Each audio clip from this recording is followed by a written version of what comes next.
Okay, so yesterday we have studied how resistors can be connected, isn't it?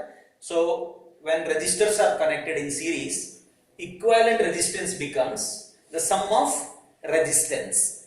Suppose if they are connected in parallel, then it becomes reciprocal, correct? That we discussed in the previous class. So if it is connected in series, it becomes R1 plus R2 plus R3 plus etc. If it is connected in parallel, it is 1 over R1 plus 1 over R2 plus 1 over R3 plus etc. That we discussed in the previous class. Okay, that's a very important formula, and we will work problems relating to that in the next classes. Okay. Now today we are going for another very important concept, heating effect of electric current.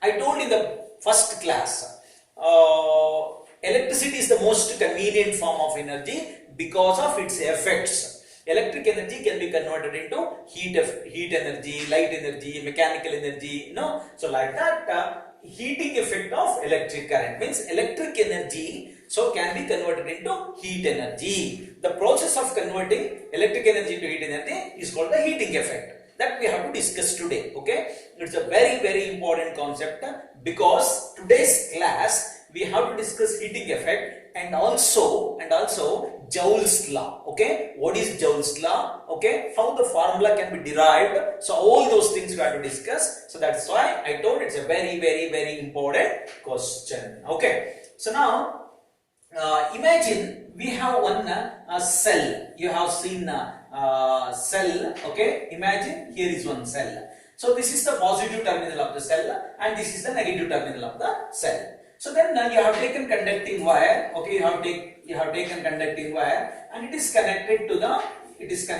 bulb. Okay, it is connected to the bulb. So when it is connected to the bulb, so inside the cell chemical reaction starts. So because the chemicals are taken inside the cell, chemical reaction starts. So this chemical, due to the chemical reaction, so what is generated? Potential difference is generated. So potential difference or volt is generated. So because of this generation of the potential difference, it makes the charges to move. Okay, it makes the charges to move. So the charge starts flowing. Okay, charge starts flowing. So the cell produces the chemical reactions. Due to the chemical reaction, potential difference is created. So that potential difference makes the charges to move. Okay. So for example, now I will take two things. One I have taken as AB. It is a copper. Okay, it is a copper. And another one I have taken XY. Okay, another one I have taken XY. It is tungsten. Okay, it is copper. It is tungsten. Okay. You know that copper is a conductor, isn't it? Copper is a conductor. Copper is a conductor. So tungsten, it is a resistor. Okay, it is a resistor. Tungsten is a resistor.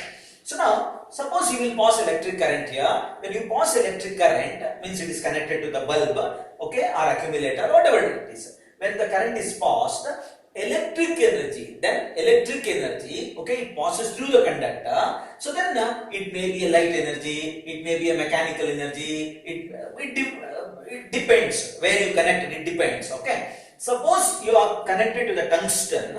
So then when you pass electric current, then electric current, so there are two options for electric current. One is a certain amount of electric current passes through the conductor, but it is not only a conductor, it is a resistor. Therefore, part of electric energy converts into heat energy. Okay, here there is no production of heat. Here also heat produces, it's a negligible amount of heat. Okay, negligible amount of heat. But when you come for resistor, so when we pass electric current, the electric energy passes through the resistor. There are two effects. So one is electric effect, as usual if you want light, everything you will get it. And the next one is it produces the heat. Why it produces the heat? Because it is a resistor. The resistor checks the flow of charges. When it checks or opposes the flow of charges, then electric energy is converted into heat energy. So this is called the heating effect of electric current. So now I will give you the definition. What is heating effect of electric current? See, the source of energy continuously gets dissipated. The source of energy, which energy? Electrical energy. Okay.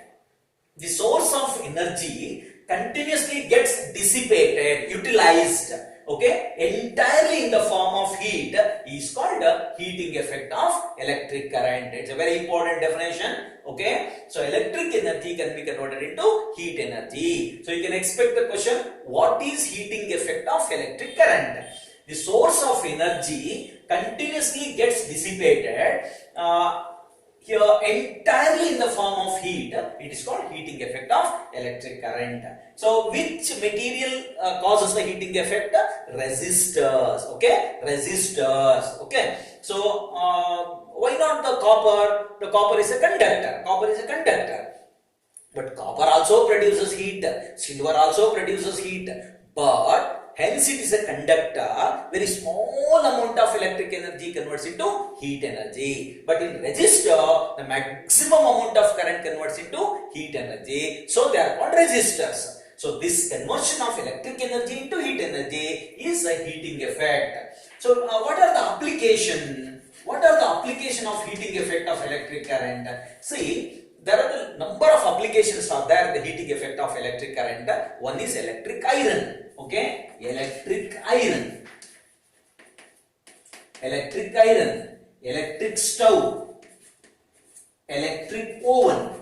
Okay, so like that we can give the number of examples for application of heating effect. Okay, so electric energy can be converted into heat energy, so that can be utilized in some of the electric devices. In which electric devices electric energy converts into heat energy? Electric iron. Okay, electric iron, there is a nichrome is used. It converts electric energy into heat energy. Electric stove. Okay, oven. Okay, so like that, so many things are there. So these are the application of heating effect of electric current.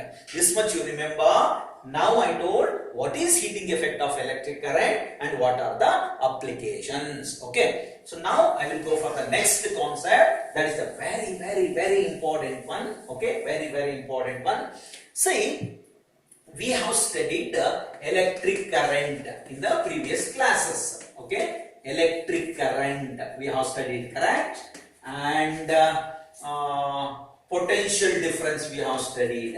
Okay, potential difference. Okay, and we have studied charge. Okay, and we have studied charge. Okay, and then we have studied work done. Okay, and we have studied work done. And we have studied time. Okay, so all these quantities we have studied in the previous class. So electric current, it is represented by I. Okay, and potential difference, it is represented by V. Charge, it is represented by Q. Work done, it is represented by W. Time, it is represented by T. These are the some symbols we have used, and unit also we have studied.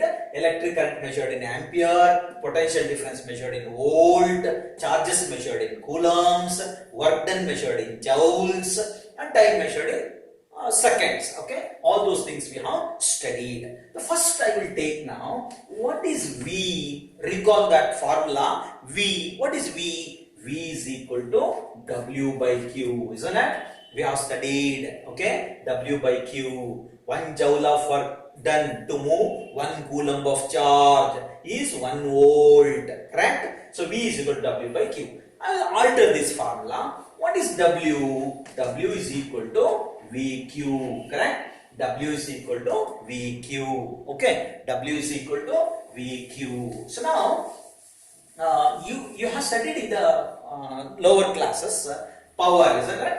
You have studied in the lower classes power. What is power? The rate of doing work, isn't it? The rate of doing work. The rate of doing work is called power, correct? The rate of doing work is called power. Remember, power is measured in watt. Okay, so all those things you have said. Okay, the rate of doing work is called power. What is rate of means? You know, So I want power. Power is equal to rate of. Remember what I told? Denominator is time. Whenever denominator is time, we will use the word rate of doing work. So W by T, work. So W by T is the power. Power is equal to W by T, rate of doing work. I will go and change the formula. Look carefully. Is equal to W. But what I written here? W is equal to VQ. Okay, I will write it as W. Instead of W, I will write VQ by T. Okay, VQ by T. Correct. Instead of W, I substituted VQ, so it is VQ by T. VQ by T is equal to. Okay, is equal to. Okay, is equal to. So we have to write now. V is there, no? V. Okay. So now I will write as it is. V as it is. I will write Q by T. I will take separately. Okay, I will take Q by T. So now that is equal to, I will write V into, what is Q by T? The rate of flowing charges. Recall the rate of flow of charge. The rate of flow of charge. Very good, current. So P is equal to VI got now. Correct? P is equal to VI. Again I will change it. Again I will change. Okay? V I will change. V is equal to, instead of V, so we can write instead of V. Okay, I will write we got P is equal to VI, we got. Okay, P is equal to VI, we got. Correct. This formula you remember now. P is equal to VI. Now once again I will tell you, the rate of doing work is called power, that is W by T. W is equal to VQ. So instead of W, I have written VQ by T. Then V separate, I made it separate. It becomes Q by T. Okay. V into, what is Q by T? I. So P is equal to VI. This is the formula you have to remember. P is equal to VI. Okay. P is equal to VI. Now, you know that energy, I will go for energy. Okay. Energy. Energy is equal to power into time. If power is multiplied with the time, you will get energy. This is one more formula. All these formulas are important to work out the problems. Energy is equal to power into time. When power is multiplied with the time, you will get energy. Whatever it may be, heat energy, light energy, all energy, we will use the same formula, power into time. Then I will change. Instead of power, what we can write now? VI I will write. VI. Okay. Instead of power, I will write VI. VIT. Okay. VIT. So energy is equal to, I got VIT. Okay. So VIT. So now here VI is there. No. Here just I will change it. V into IT let it be. Okay. IT let it be is equal to, instead of V, Ohm's law. Recall Ohm's law. V is equal to IR. Isn't it? V is equal to IR in Ohm's law. So instead of V, I will substitute IR. I will substitute IR into IT as it is. If you multiply, you will get E is equal to I square RT. This is the very important formula. E is equal to I square RT. This is called Joule's law. This is called Joule's law. I will tell you once again. Look here. What I have taken? Potential difference I have taken. Potential difference is equal to the work done by charge. Okay, work done by charge. So W is equal to VQ. Then I went for power. What is power? The rate of doing work is called power. Power is equal to W by T, rate of work. So W, instead of W, VQ I have taken. VQ by T. Just make it separate. V separate and QT separate. V into, instead of Q by T, we can write I, because rate of flow of charge, VI. Therefore, power is equal to VI. Power is measured in watt. Remember, power is measured in watt. So now I will go for energy. Energy is nothing but power into time. When power is multiplied with the time, you will get energy. Here we are discussing about heat energy, but any energy, we will use the same formula, power into time. That is equal to, power means what? VI. VI into T. I split it. V separate, IT separate, because instead of V, okay, instead of V, according to Ohm's law, IR. I will write it because V is equal to IR. You have studied. So then I into I square RT. I square RT.